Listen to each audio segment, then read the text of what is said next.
Okay, we are making roasted broccoli, which is pretty simple. So what I've done is I've cut the tips off of the broccoli so they'll grow nice and crisp, whereas the hearts we're gonna do a nice slaw with.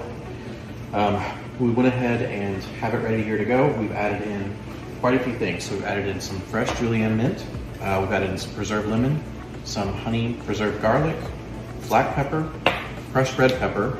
We grated about a tablespoon of ginger, and I want it grated because I don't want chunks in there. I want it to be a nice, even, citrusy flavor to it. Use the coconut aminos. This helps with lowering your sodium intake, and then olive oil.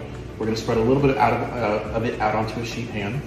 And you want it to be a little bit spread out. It can be touching, but you want it to be so that each little guy is kind of getting its own exposure to the heat.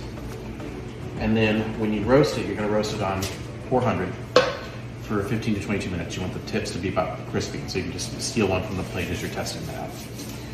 That's all there is to this recipe. This is roasted broccoli.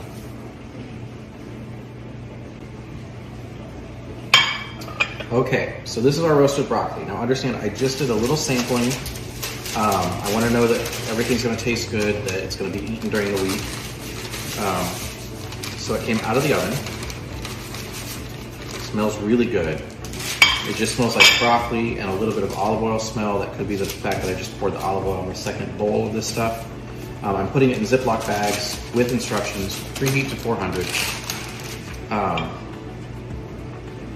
Preheat to 400. And then you cook for 15 to 20 minutes until the tips are crispy. And these are just a little bit crispy. You can probably do them a little bit longer. You get that beautiful broccoli flavor. And you've got a little bit crisp to it.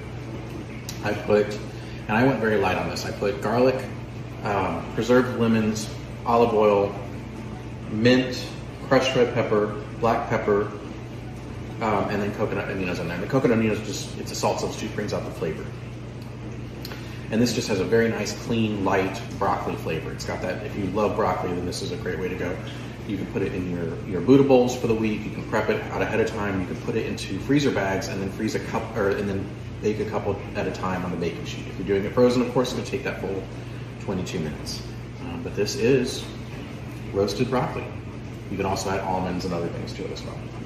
Oh, and I grated a whole tablespoon of ginger and mixed it in. So 2 tablespoons of ginger for 2 bowls I think it'll all fit into a gallon freezer bag.